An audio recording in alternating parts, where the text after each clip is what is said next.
Hi, soulmates. You're listening to Pepper Soup Stories meant to be soup for women to suit the soul of women everywhere. We all know the expression when life gives you lemons, you make lemonade, sweet Yes. lemonade. So I live in Africa. I live in Nigeria. So for us in Nigeria, we say when life gives you pepper, pepper, we say pepper. Any kind of difficulty, the true That's right. measure of well-being is how quickly and how well you can make pepper soup. And I'm sure many of us have tasted pepper soup. Pepper soup for us is a metaphor, and it's really the solution and pathway to healing and soothing. So, our podcast message is very simple. It's about I see you, we see you, Patrenia and I, and you have the power to shape your identity. You're not alone. Doing it alone is a lot of wasted time of trial and error. And I think it's important to quickly share our tagline. And it's simple, it's very simple. If life gives you pepper, make pepper soup. That's what we're here for. Yes, yes. I want you to be able to walk away with a framework that helps you to reframe adversity into advantage. So think pepper to pepper soup, think adversity to advantage, and that's what I want you to walk away with. So my co-host and I have been blessed professionally and personally and have grinded many peppers, as she said, over our career and over our lifetime. So we want to share our wisdom as well as the wisdom of our network so that our sisters around the world can get a leg up.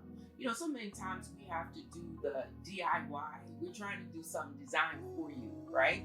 So people will then be sharing about careers, relationship, femininity, wellness, and whatever our audience is calling for. So we're armed with 50 years of corporate experience in the US and Africa, complemented with coaching credentials in career, wellness, and leadership.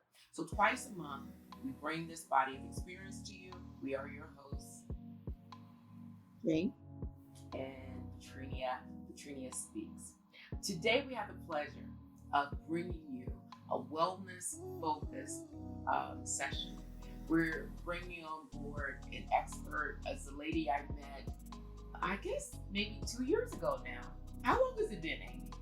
It's been a while, Patrenia. We were in a class together, and we had a great class together while we were getting credentials. Yes, we're getting our credentials. Yes. So we were at the College of Executive Coaching. We were taking positive psychology and well-being and getting certified, getting our credentials there. And she started talking about this sleep thing. I said, there's a such thing as a sleep coach. What is a sleep coach and why do you need one?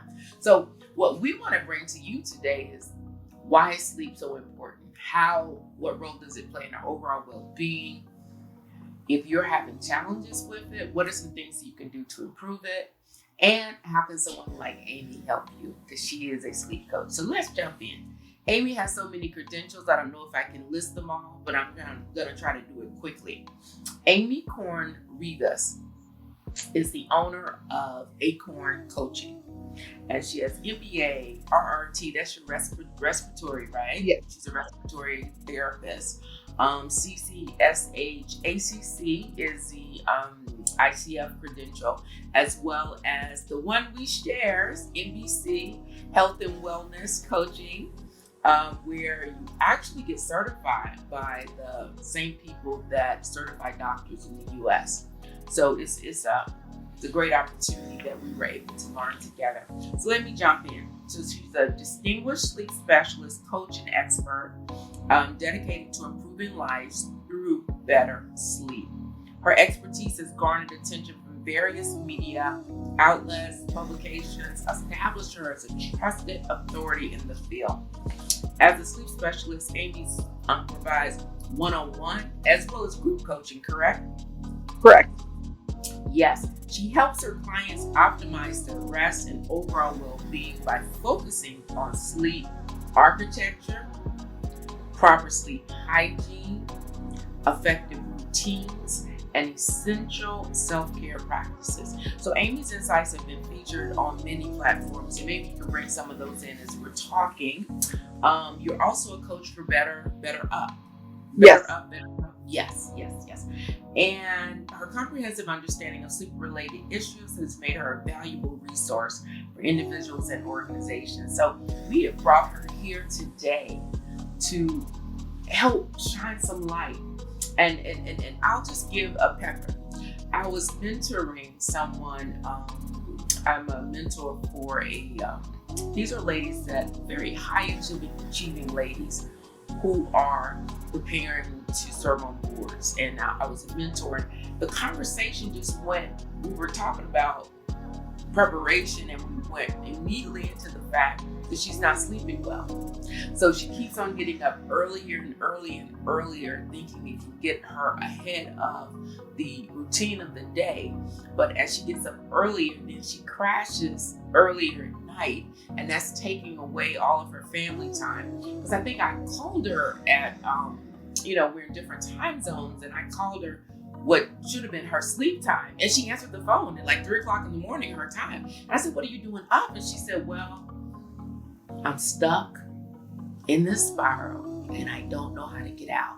And that's when I said, "Ejemen, we've got to get this sleep in front of people so that they can be learning more about it, because she can't be the only one, because I know I run into it myself." So I'm waiting with bated breath to see what we can learn. So Amy, welcome to the show. Anything you want to tell us about yourself before we begin to just unpack why is sleep such a big deal? So you talk about pepper, and my pepper was that as a respiratory therapist, you're an adrenaline junkie, right? We're running around the hospital and we're working with all kinds of people, but that also can lead to burnout. And my pepper was I was burned out, right? And I'm that person that wants to learn something new all the time. So they said, "Well, we have an opening in the sleep lab. Do you want to try?" And I was like, "Sure, why not?" Wow, I love it. So what seemed like a potential end of the road was only a bend in the road, and you've unlocked a whole new career for yourself, and it really supports your love of learning. That's out of sight. So that's and I did start. Soulmates. Yep, and that was the start, and it was funny because I had the person who was supposed to train me quit 2 days after I started, so they gave me a textbook and told me good luck. Wow. So I learned. I basically taught myself, and this was before Google. You couldn't just Google things. You had to go down to libraries and look at journals and stuff. Taught myself, went to a couple conferences, really learned the field and fell in love with it. And then got to know the doctors who were at the hospital, and I would ask them questions, and they'd be like, "You asked such a good question," and they would encourage me. So I learned also that you didn't have to be intimidated by people who have more education than you. They're more than willing to support you if you're willing to ask the questions that are productive. I love that. So I would love to just recap something very quickly, because you are dropping nuggets and you're just getting started. So for you, you're reaching the end of the road where you were really burned out. Now, how many of us are in careers right now where we're feeling like, "Oh my God, I just can't do anymore"? And maybe you're keeping it to yourself. But in this case, Amy shared, "I'm burned out." And then another opportunity came. So it wasn't an end in the road, it was a bend in the road. And as you bent, even the person that was supposed to help you to get on board, it wasn't even there. So you leaned into, and I believe in strength, you leaned into your love of learning, and you leaned into your zest for the newness. So that strength really guided you to be able to teach yourself, go to the library, and come up with questions that, the base information did not cover. And then you were able to get mentors and sponsors who encourage you on your journey. And guess what? You fell in love with the topic that probably you didn't even know existed until you had the challenge. Yeah. I didn't know the science in the beginning. There's so much science, and there's so many things that the public doesn't know about sleep. And that I started my blog, because it was blogs back in the day. It wasn't video, in like 2012. Oh, So because I believe that the public is not educated about sleep and the importance of sleep and the symptoms of poor sleep. I mean, I grew up in New York. We were taught, you'll sleep when you die. exactly. Everything's about achievement and doing more and being more and running and running and running. But the fact is that that's not what's going to get you. That's not actually what's going to get you to be successful. What's going to get you successful is taking care of yourself and being rested, because your brain doesn't work at optimal capacity if it doesn't get its rest. And there's a lot of long-term diseases that are associated with poor sleep. There's a direct correlation between heart disease, high blood pressure, stroke, diabetes, dementia, Alzheimer's disease and dementia, all have direct relations to poor sleep. Really? I didn't know that. Wow. So as we get older, and especially as we hit like perimenopause and menopause as women, this becomes even more important. Say more about that. Why does it become more important? Well, when we start to have these problems with our estrogen is this wonderful gift that we have that protects our heart and it protects our brain and it protects our body. And then as we start to get less estrogen, we have to make sure we're doing everything we can to optimize our bodies, right? Because we don't have that protection anymore once we hit perimenopause and menopause. And you will find a lot of women, when they hit perimenopause and menopause, they get up at least once a night to go to the bathroom. They don't sleep as well. They feel more fatigued. They deal a lot more with insomnia. And, you go to the doctor and you say, I'm not sleeping well. And they're like, well, that's just part of the process. Or they'll throw a pill at you and say, good luck. But they don't look at it. But what's the connection between estrogen and not sleeping? The lower estrogen levels causes it harder for us to go to sleep and stay asleep. And because we're older, we also produce less melatonin, which is the hormone that lets us transition from wake to sleep. Okay. Right. So, like everything else, as we get older, we don't produce as much. But part of it is also things like our gut health isn't the same when we're older than it was when we're younger. Our bodies bounce when we're young, right? And we don't bounce as easily when we're 50s and 60s. Ain't that the truth? Oh my goodness. So gut health also plays a role in your sleepfulness? Yes. Most of our building blocks for our hormones are produced in our gut. Okay. So I'm certainly hoping you'll double back, because what you're kind of laying out now is why is it important to focus on sleep, and then you're gonna take us then back to what do we do about it, right? Okay. Right. So gut health is the building blocks for hormones. Okay, so you're really zooming in on our soulmates, because if women and menopause states, we are losing estrogen. Estrogen is the gift that powers our heart, brain, and our body. And that's what's making us pee through the night. How many of us witness we get up in the middle of the night? Okay, maybe I'm the only one. Between 2 o'clock and 3 o'clock in the morning. And you get up and you have to go to the bathroom. It's so funny because that exact thing happened to me. It was 3:15. I'm like, what am I doing awake? Oh yeah, I need to use the bathroom. And yep. I feel this completely. And you feel more fatigued. And you're wondering, my get up and go has gotten up and went. Yep. Okay. So all of it's kind of interconnected. So when we start to take care of our physical health, when we start to look at our physical health and we realize that if we take care of our physical health, we'll be able to enjoy more of our day and our connections, and we're able to enjoy more of the life that we're living. Because that's really the ultimate goal, right? Is to have some joy in our lives. It's not just to work and then die. I love that.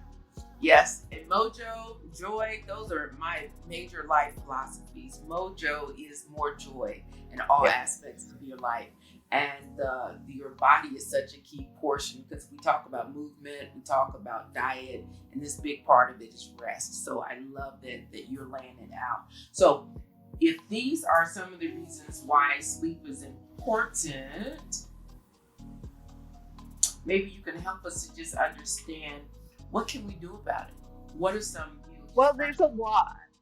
But I always like to give you things. I believe that you should always make small changes, and it's those small changes that have the bigger effects. It's not about revamping your whole life. It's about understanding what small change I can make today that is actually I'm going to feel the improvement. So I always start with all my clients on their morning routine. And most people go, my morning routine, what does morning have to do with sleep? But we need to start the day properly in order to prepare our bodies for sleep. So one of the things we need in the morning is we need 30 minutes of sunlight. And sunlight through a window doesn't count. You need that sunlight. You need the brightness of the sunlight. That gives us a surge of serotonin. It gives us a surge of adenosine. These are hormones that say, I'm awake, I'm alert, I'm ready to go. Right? So we get this surge.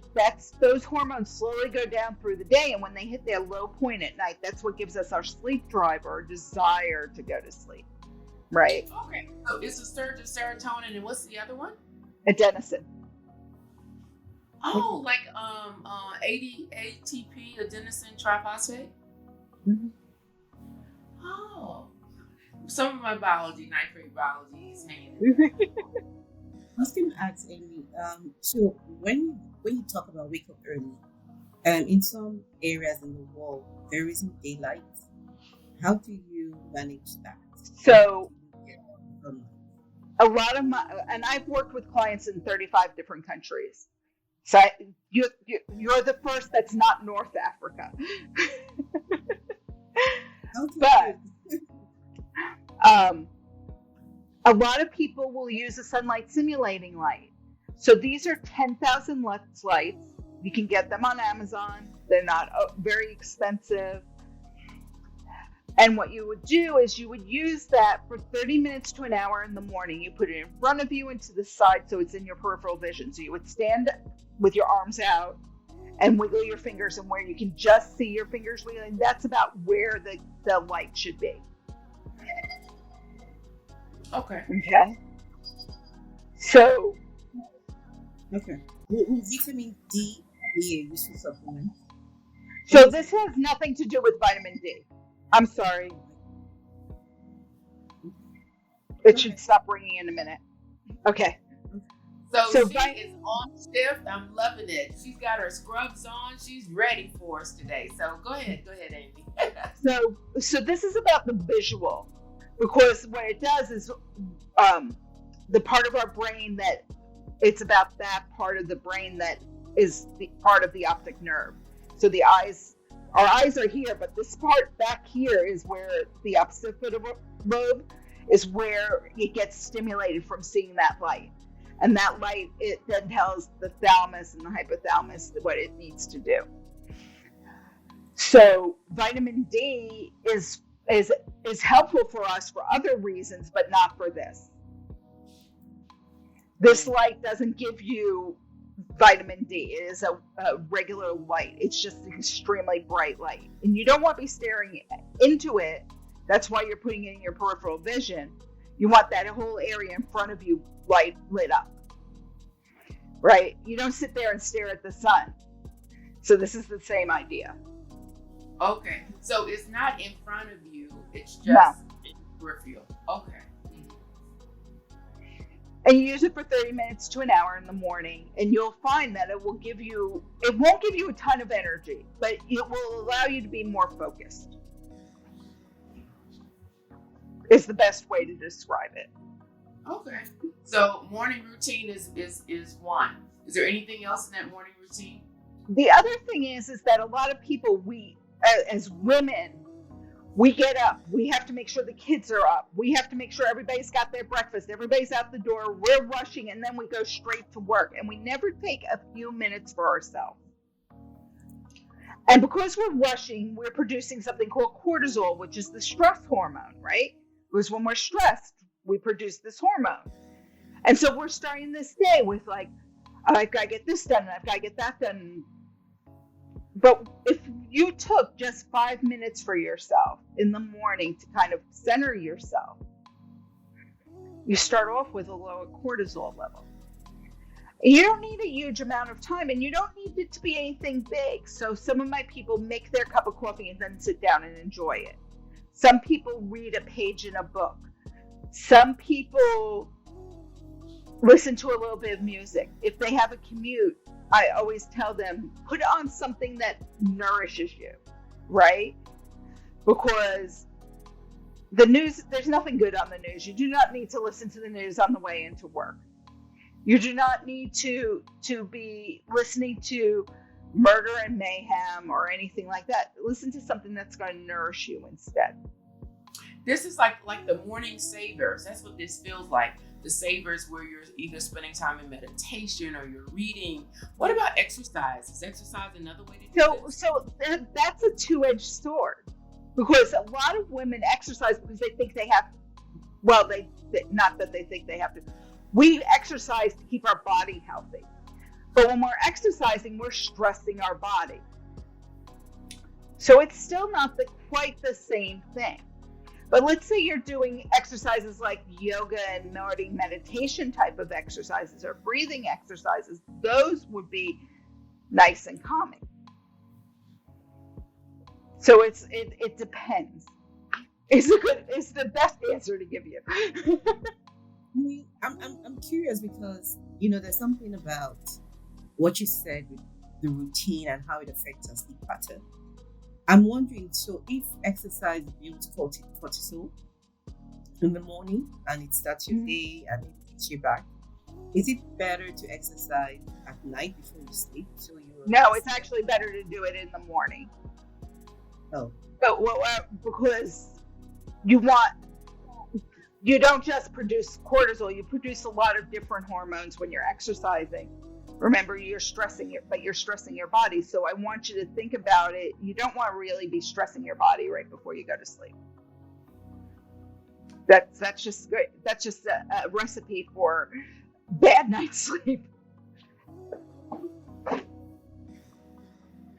Again, there's a two-edged sword to some of these things. That's why I'm like 5 minutes. Give yourself just 5 minutes.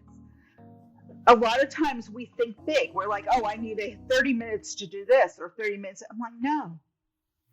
Start with 5. So Dr. Amy, is this a general approach for all women, regardless of their blood type, regardless of their environment, regardless of the job they do? This is like the universal principle. Because this is universal, right? Because stress is stress for everybody, and sleep is important. Sunlight is a need for everybody.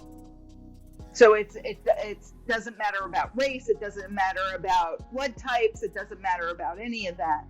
This is about taking care of ourselves.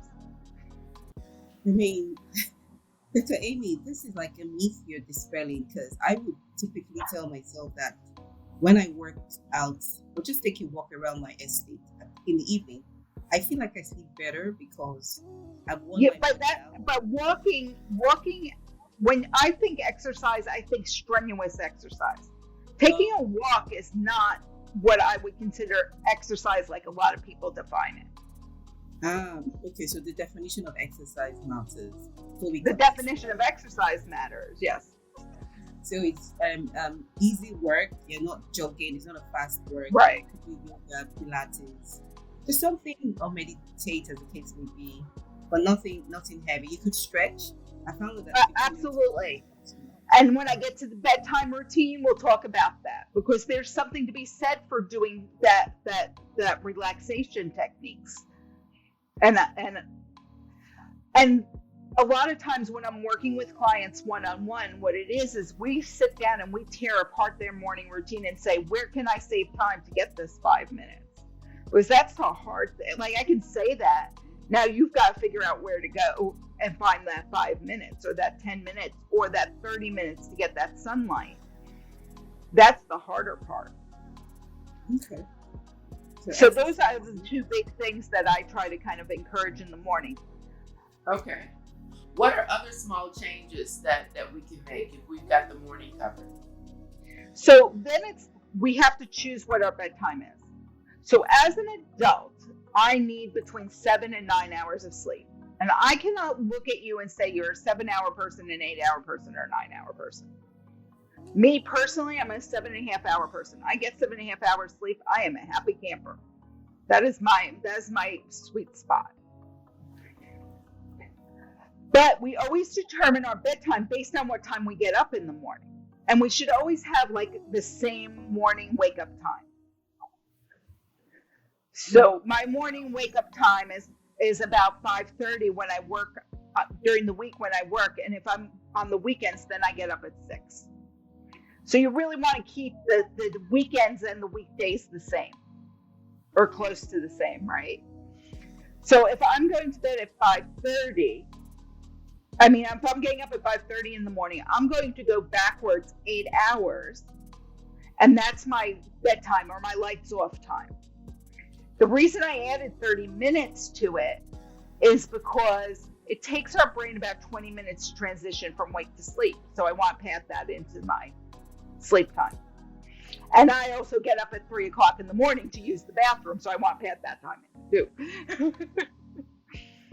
So I go backwards 8 hours, and that's my bedtime. Okay. So if you listen to the studies, I'm going to tell you what the studies say, and then I'm going to tell you what's practical.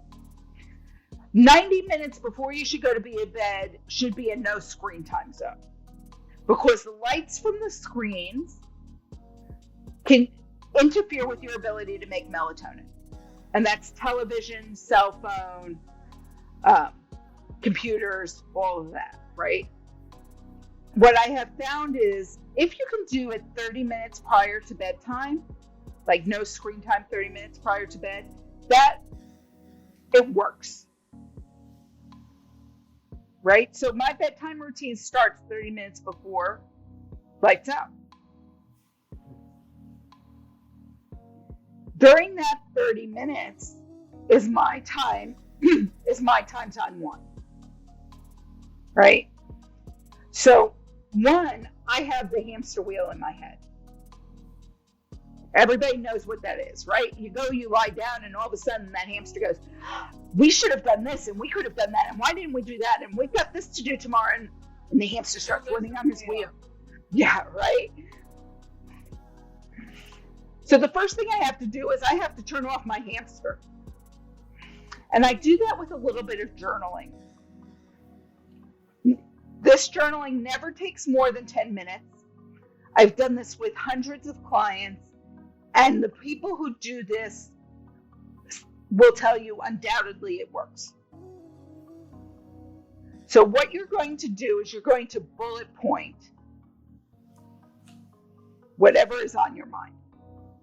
Some of it may be work, some of it may be personal, some of it may be really, I was thinking about it. But it's also things like, that meeting today was so useless. We could have done so much more with that time rather than have talked, and we could have dealt with it with an email, right? So anything that's sitting in your head, you're just dumping it on the paper. And you want to physically write it out because it changes how our brain processes it. Okay. Once you have written that out, you're going to tell yourself out loud, I'll deal with this tomorrow. When we say it out loud, our brain processes it differently than if we just think it. When we hear our own voice, our brain says, oh, this is important, I need to pay attention. When we think it, it's just one of 100 thoughts we had during the day. Oh my goodness, I love that. I love that. I love that. Because yeah, we have hundreds, if not thousands, of thoughts a day. Right. Let me ask a question, because I've put a new routine in my night, my bedtime, that has me journaling on gratitude. That's the next part, right? We just said don't look here, so we got to give our brain something else to look at.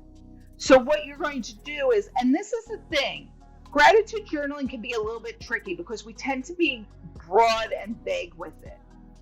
What you want to do is write down 2 or 3 things that went well for you that day. And you want them to be specific. You want like specific things. So if I'm at home and I'm in my office, I have a 30-pound pug who sits underneath my desk and snores while I sleep coach. And he makes me smile. Right?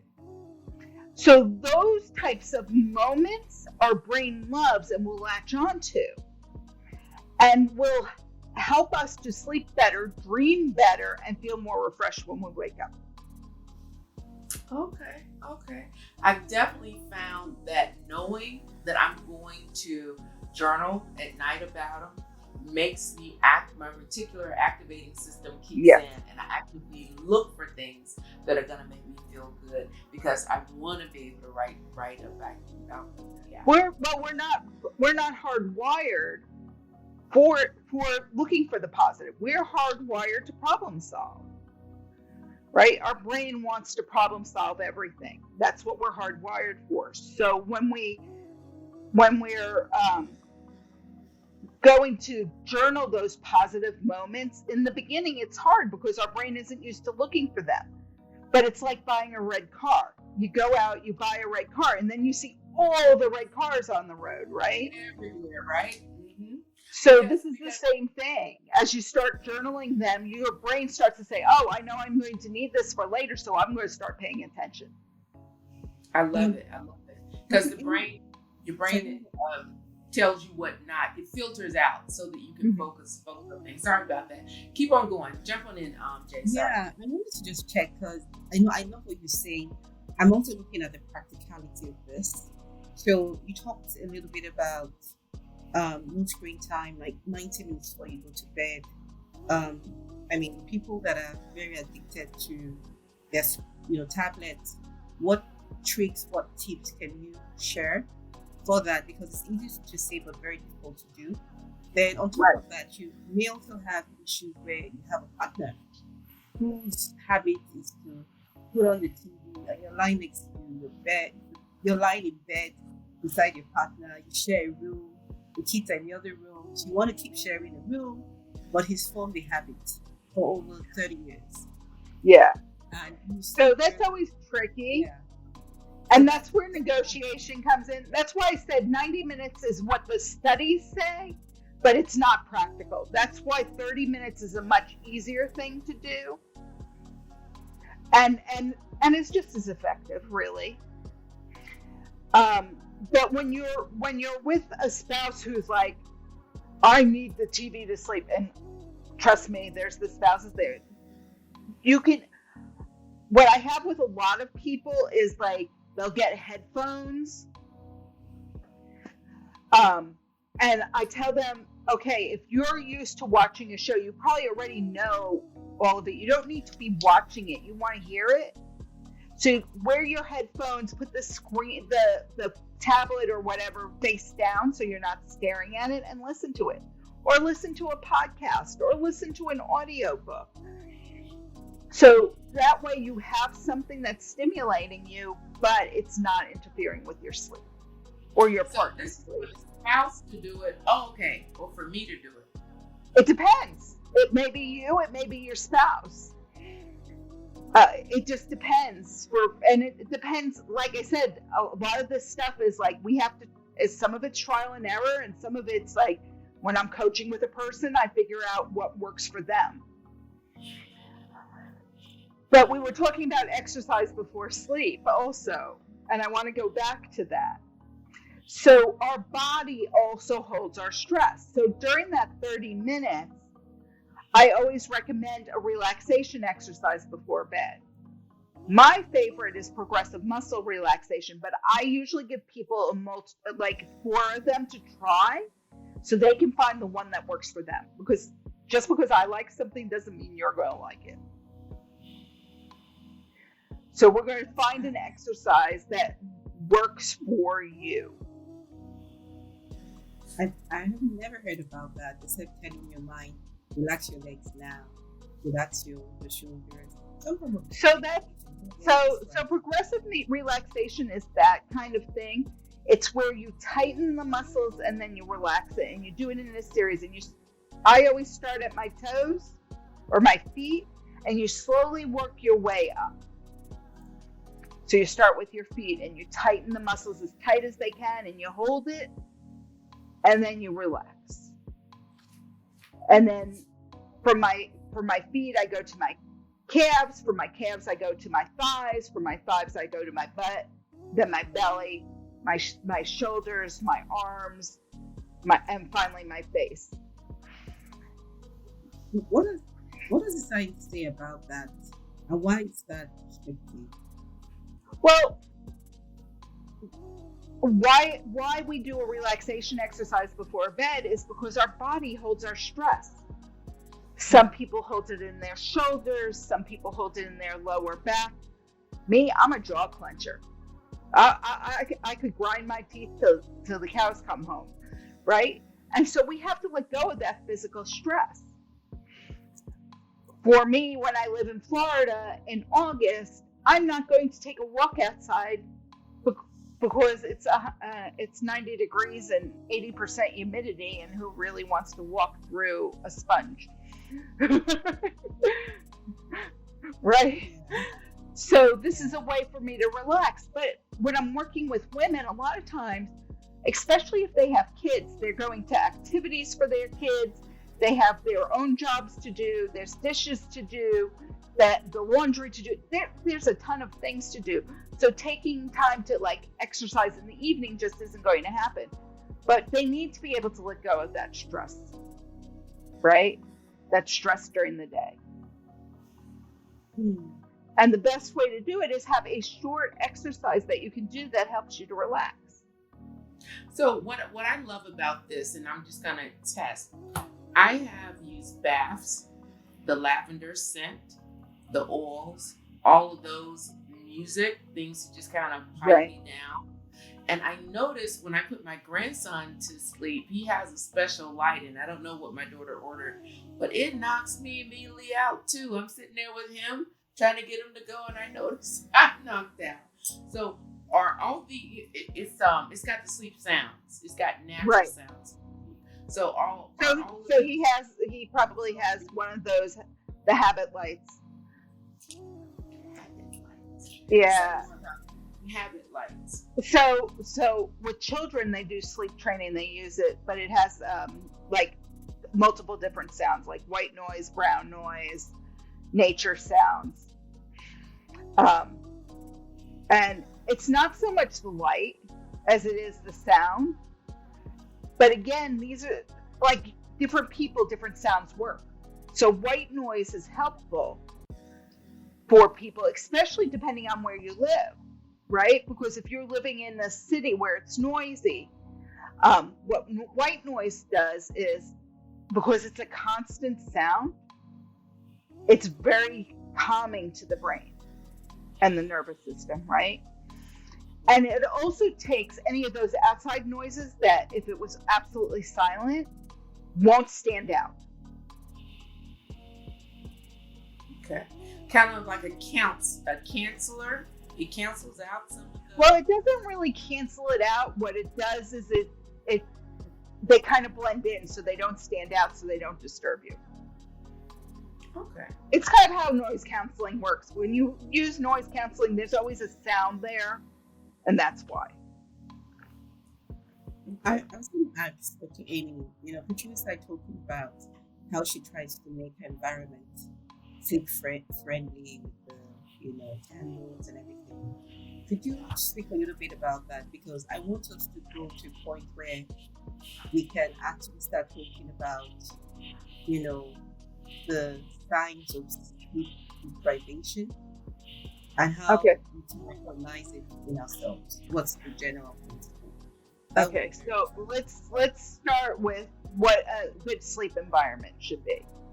So Yeah. clutter actually will rob you of sleep. So whatever room you're in should be clutter free, right? Mhm. A couple of knickknacks is fine, but you really don't want a lot of clutter. Yeah. You want the room dark, obviously. Dark, we need dark to sleep to produce melatonin. You want it quiet, or you want some white noise. And you want it cool. If you do go by the science, they say the ideal temperature is 68 degrees. That's the science, right? Science is, they do these experiments in ideal environments, and I can't afford to keep my house at 68 degrees. It'll never happen. I live in Florida. I keep my house at 74. Sometimes at 78. So, and I'm sure in Africa it's the same thing. Yeah. Right? Yes. Um, So let's go like 20 degrees Celsius, yes? Yeah. I Mhm. can compare it with you. So it has to be comparable, but you want a cool room because our body temperature drops in our sleep. So you want it to support that. You're better off in a cooler room with blankets than you are in a warm room. Yeah, because I like it cool, but I like to snuggle with layers on me. And that's fine. Mm-hmm. Okay. You want, they sell things like sheets that are cooling and pillows that are cooling. What you want is something that's like a natural fiber that's breathable, right? You don't want like a lot of those things that will trap sweat or anything in your bed. So, and then the other thing is people do not change their pillows often enough. You should be changing your pillow every 6 months to a year. Whoa. Talk a little bit about that. Right? So when you think about it, we are putting pressure, a lot of pressure, 20 pounds per square inch pressure on that pillow every night. It is not going to hold up over long periods of time. On top of that, we breathe on it, we sweat on it, we shed. So, and even if we wash it, the material inside it breaks down. So we should be changing our pillows every 6 months to a year. So I usually tell my clients, do not spend $150 on a pillow because you're not going to want to throw it out. And I have made that mistake. I've got oh man. But I just got a pillow that has like it's hollow in the center to support my neck and my posture. And some people like those and some don't. Yeah, I get that. Made a big difference for me. There are some pillows, especially for bigger guys or for women who have broad shoulders and who are side sleepers. There are pillows on the market that you can add more or take stuffing away from. And it's worth that investment because as the pillow wears, you can add more stuffing to it, right? And it comes with extra stuffing. But that way you can kind of customize your pillow to you, because pillows are designed for the average man. Let's face facts, nothing is designed for the average woman. It's designed for the average man. So when we can customize the pillow a little bit more to ourselves, it makes it for a more comfortable experience. Okay.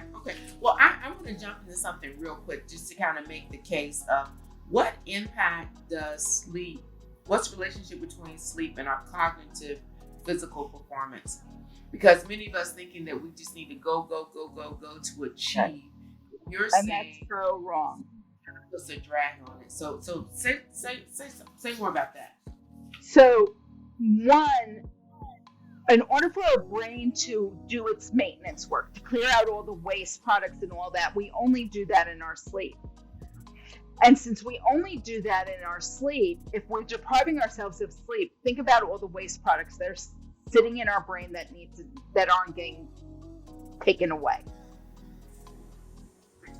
So that's where brain fog comes into play, that kind of thing, right? Right, and also things like dementia, whereas long-term sleep deprivation would cause buildups of these plaques. The other thing is that our ability to access our frontal lobe, this part of our brain right here, the frontal lobe, is where emotional intelligence is, where our judgment is, where our reasoning is. When we're sleep deprived, it becomes harder to access that. We have to work harder to access it. And so we need sleep so we can, it's kind of like rebooting your computer, right? When we sleep, we take all of our short-term memory and we put it into long-term memory. So we're taking the inbox and we're filing everything away. Again, making it easier for us to make decisions quickly and to access information quickly. So if we have children, we always want, and they have an exam the next day, you want to make sure they get sleep. It is not good for them to be staying up and studying. They'll actually do better on the test if they sleep.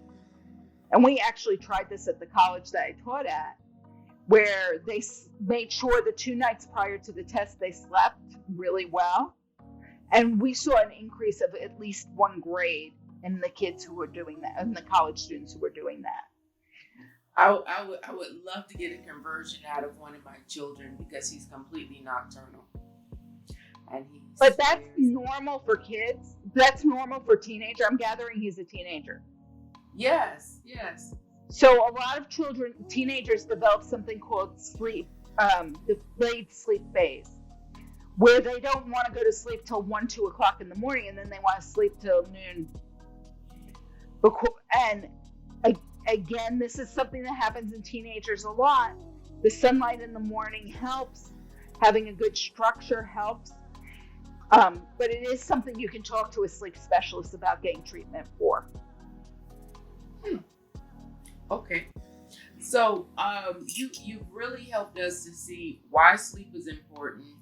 What are some things we can do? Those small changes you talked about that can begin to make a difference. You got the morning routine, and you took us through some of the eating routine. Is there anything else you would add in there in terms of strategies we can take before we then kind of look at how would we know when we need someone like you?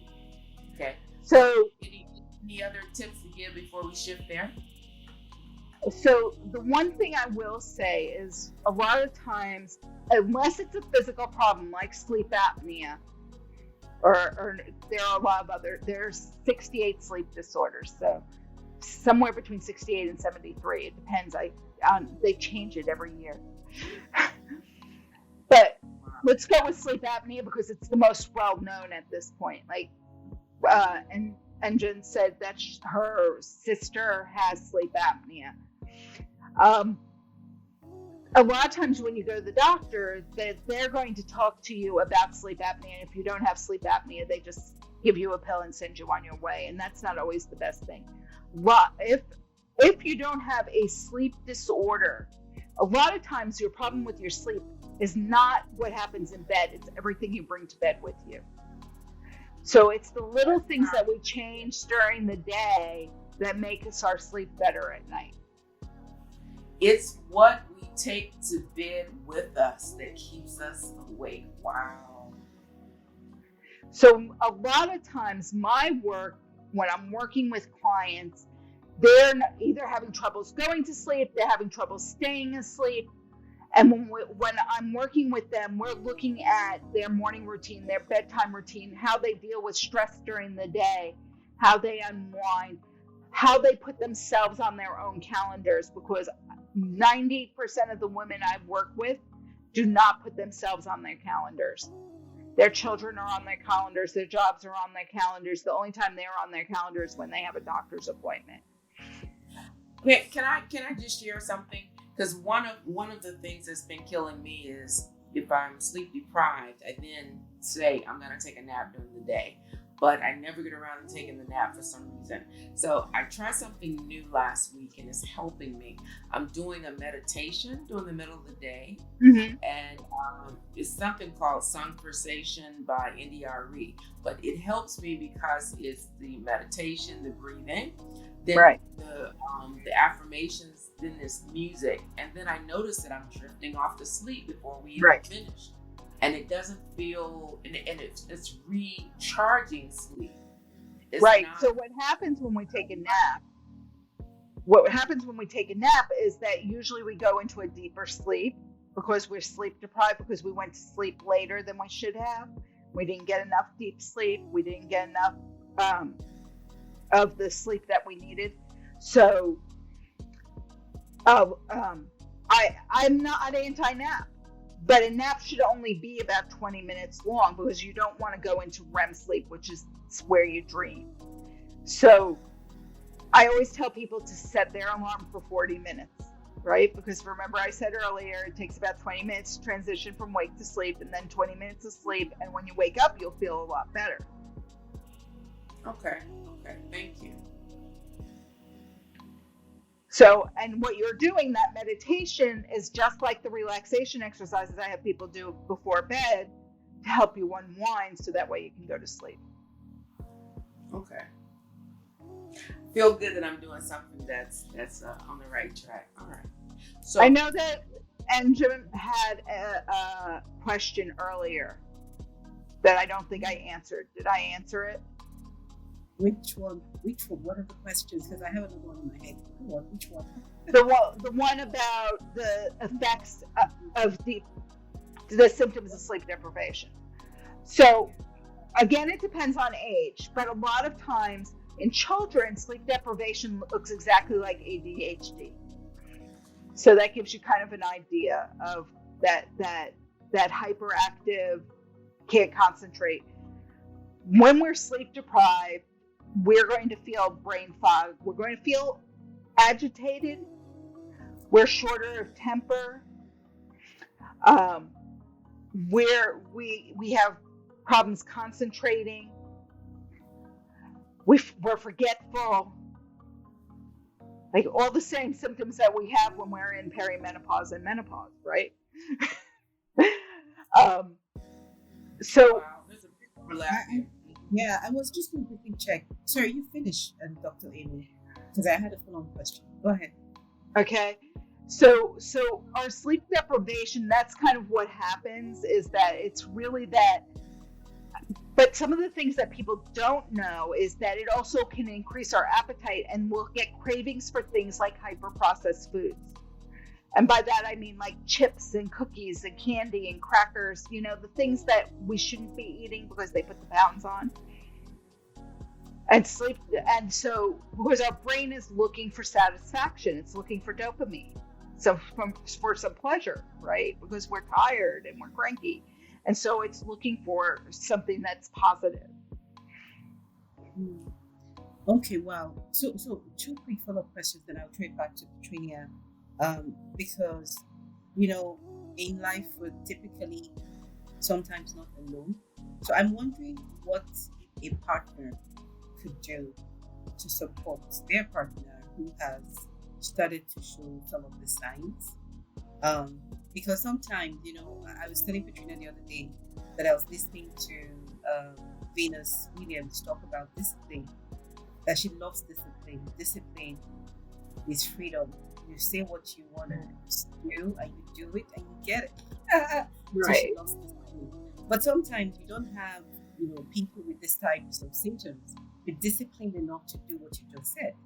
So how can their partner support them in this journey? And what is the role of diet and nutrition, right? Because sometimes women want to lose weight and all of that. What diet works? What kind of nutrition works in general? Okay, so the first question is, the best thing you can do is role model for your significant other or your partner, because you can't give them discipline, right? They have to have discipline, and they have to want to change. So the Exactly. best thing you can do is be the role model and to not nag. And I am really bad about nagging. I'm like, I've been married to my husband 25 years. I am never going to get him to sleep the way that he should. He takes a 2-hour nap in the afternoon. He sleeps till about 3 in the morning, and then he is up for the day. He drives me crazy. Yeah. I also believe that sleep divorces do help some people. I do not sleep in the same room as my husband. I would never get to sleep. I need my sleep. No, but at least when he's getting up at 3, you're getting up to use the bathroom. Maybe y'all meet in the hallway and say hi. That's about it. But he's a much more restless sleeper than I am, and so he disturbs my sleep. And so I have my own bedroom and he has his own bedroom, because otherwise I wouldn't get the sleep I need. And that makes our marriage much better because I'm not cranky because I'm getting the sleep I need. I love this. You know, there are madame rooms and oga rooms in Nigeria. Yeah. So sometimes that might be the solution. You know, it's actually in-house plans, Amy. It freaked me out when I first saw it. I was like, what do you mean a madame room? Anyway, I digress. But I can see the benefit for some people. Interesting. So when we talk about dieting, because that was the other thing, the diet for sleep, there's no such thing as the perfect diet for sleep. What I will tell you is ideally you should not eat 3 hours prior to bed. And the reason for that is you want to minimize reflux or GERD, which will keep you awake at night, right? So you want your food digested. Also, our metabolism slows down at night. So if we have food in our system, it's going to sit there overnight and it's going to kind of ferment, and then we're going to be gassy the next day. And who wants that? So, taking that moment, trying to plan your dinner 2 to 3, so you're done 2 to 3 hours before bed. You want to have a diet that's rich in probiotics because you want to keep your gut healthy. Probiotic foods are foods that are fermented. So we're talking about, I always start with kimchi because people know what that is.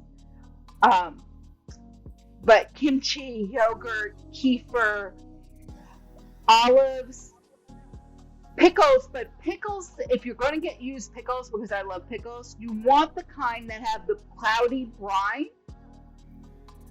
So you want them to be in the refrigerated section of the grocery store, right? Because you want that cloudiness is the fermentation. Oh, okay. I didn't know that. Refrigerated section.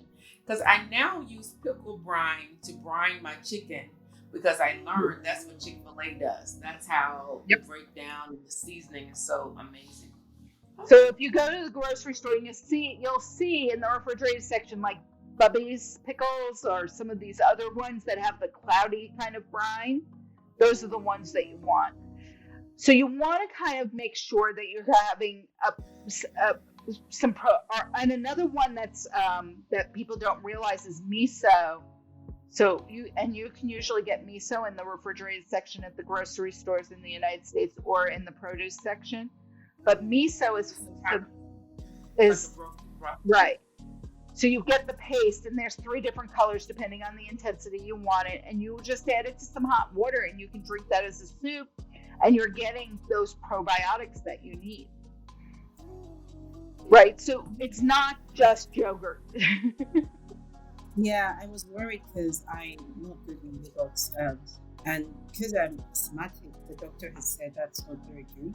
It does cause some form of inflammation.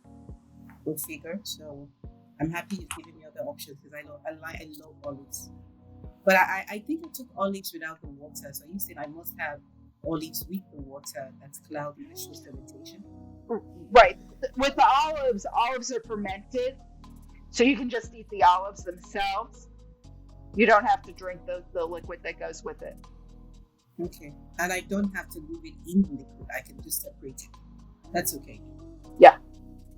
Okay. Claire. I think the last thing I would say is I'm writing my shopping list, by the way. Sorry, I'm writing my shopping list. One of the things that I've been watching videos of the miracle doctor. I don't remember her name now, who's talked a lot about intermittent fasting, good for women. It helps. I would imagine if you do your circle in such a way that you're able to finish your last meal 3 hours before, it should help. Is there anything you want to add to intermittent fasting that is useful for us to consider for students? I want you to consider the fact that intermittent fasting doesn't work for everybody. You have to understand that every individual is different and their bodies work differently. And so there is a group, we naturally do intermittent fasting anyway, because we sleep at night. Yeah. So we naturally do a big period of time where we don't eat, which is during the night when we sleep. Yeah. But some people don't do well if they miss their breakfast. So I don't want people to think that intermittent fasting is for everybody. For some people, it works really well. But there are different people with different metabolisms. I just saw my endocrinologist 2 days ago, and he was like, and I've dropped about 60 pounds in the last 5 months, which is a lot of weight. I knew something was different. You know what I said? Something's different. Yeah. And what he was talking about was that you have to kind of look at each individual, and we were talking about this because we were talking about my blood work, and so a lot of my blood work was in range, but it wasn't optimal. And so he likes to optimize his patients. My primary care doctor said, "Oh, your blood work is fine; it's all within normal limits," right? My endocrinologist said, "Oh, no, we're going to tweak this medication, and we're going to tweak this medication, and we're going to take you off these 2 medications because you don't need them anymore." And because he's looking to optimize my body, not just make my blood work look good. So I want, when people start to look at things like their diet, they have to understand that these people who are talking about people like themselves. When they talk about intermittent fasting, it works for people who have the same type of metabolism as them. If I don't have the same type of metabolism as them, then intermittent fasting isn't going to work for me. Okay. One last question. Sorry, Patrenia. Let's talk about melatonin, the tablet. Okay. So on my team, I had one of my teammates not show up for a meeting in the middle of the day. What had happened, he had taken the drug, he had started taking it, but I think it messed up his pattern in such a way that he was sleeping during work. And he said that, well, the doctor asked him to do it. And I did a bit of research and I found that there are other side effects. Faster heart rate and all kinds of complications that happen. So I got a little bit worried. Can you talk a little bit about So this is the problem with melatonin. One is that our body naturally produces melatonin when we're exposed to dark. Okay? So if I'm sitting in a dark office all day and I'm working from home and it's relatively dark in the room, that's not helping me be awake during the day. But the other problem is people are taking too much melatonin. The ideal dose of melatonin is 1 to 2 milligrams. And people are taking 5, 10, and 20 milligram doses, which is too much. Now, I'm not saying if your doctor says to do something, then you do what your doctor says. I'm not a doctor, I'm a respiratory therapist. So there's a slight difference there. But I'm not going to take melatonin. Melatonin was put on the market for people who had advanced sleep phase, delayed sleep phase issues, and for people for jet lag. That's why it was originally put on the market, because it helps with jet lag. People are taking it now all the time. They're giving it to their kids to sleep. If we did proper sleep hygiene, we probably wouldn't need it as much. Now, the caveat to that is some people make less melatonin than others, and sometimes you need need a little bit of help. But the ideal dose is 1 to 2 milligrams, not 5, 10, or 20 milligrams. Amazing. This is another myth shattered by Dr. And Amy. then the other thing about it is that if let's say I'm taking melatonin every night, my brain's going to say, why should I make melatonin? You're just going to give it to me. And so when we come off of it, then we get rebound insomnia. And we wonder why we can't sleep, so we go right back on it. But our body needs a few days to go back to making its own melatonin again. So you're on mute, Patrenia. So you wean yourself off if you're trying to transition back? Depending on how much you're taking, yeah. Okay. Wow. This is amazing. We're gonna have to probably do a recap on the myth breakers. Maybe you can do that, Jack. Maybe. And Patrenia, as you take over, I think it's important for us to ask Dr. Amy at some point what tips, what tools we can get from her that really help to show us how we are improving. I don't know if it's your Apple wristwatch. You know what I mean? I don't. We would have to do a whole other thing on wearables. Your best bet, the best way for you to tell if what you're doing is working is how you feel. Yeah. Oh, okay. I love that. Really, it's about how you feel. Am I feeling more awake? Am I able to concentrate more? Am I able to, am I relating to my body better? Is my body weight dropping? Because if you're sleep deprived, your body's going to hold on to your weight. And I learned that the hard way when I was, yes. So I'll just say, yes, it is very true. Your body, and it's the little things. So the ignorance. So the myth breakers that I just have noted, because I know we're trying to wrap up, and then we want to know how to reach out, and how do we know when we need to reach out to a sleep coach? Let's ask that, and then we'll do some of the myth breakers after that. If you are having troubles falling asleep or staying asleep, Falling or staying asleep, if you feel like you are you've slept and you feel like I am not rested,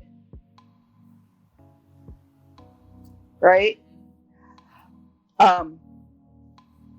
Then I would talk to a sleep coach, or or you could talk to your doctor. Remember what I said. What your doctor's probably going to give you is a pill. If you don't want to go the pill route, then you talk to a sleep coach. Okay. Now, is there an association of sleep coaches somewhere, or there is not an association for sleep coaches? However, that is going to be changing. The Association of Behavioral Sleep Sciences is creating a certification for sleep coaches. Oh, that's exciting. Okay. So that should be happening within the next 6 months to a year, and then you'll be able to find sleep coaches through them. Okay. So, tell us how to find you. So my email is amy@amykornreavis.com. My website is acorncoaching.com, and you can always click on there and send me a message through there. Okay. If you say that you've found me through Pepper Soup, then I will send you a wonderful little gift, which is a journal that I wrote. That is that journal thing that I described, and going through that whole process, and then a month's worth of those journal pages. Oh, perfect, perfect. Okay, and we'll make sure that we have your details in the show notes and indicating that there's a special gift if you put purpose soups in your the website. Well, wow, I've just learned so much today. So Yeah. one of the myths that I've heard is the amount of melatonin. I can do 30 minutes cutting off blue light before I get into bed. My morning routine of having light not in my face but in my peripheral, that helps me with not vitamin D, but it helps me with my brain to know that I'm awake and beginning to produce the serotonin. Yes. Yep.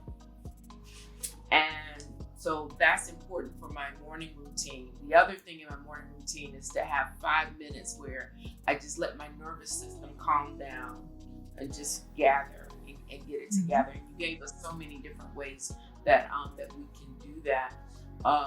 You talked about the benefits, right? Sleep deprivation looks so much like ADHD, and it also overlaps with perimenopause. So as women, we're getting all these hits, right? So it's agitation, short temper, public problem with concentration, forgetfulness. How many people have started on the what was I looking for? So it is not normal and part of aging. So the practice of making sure that we empty out our brains at night and flush repeatedly, because long term it leads to dementia. All those things are quite important and reasons why we need to pause and pay attention to our sleep.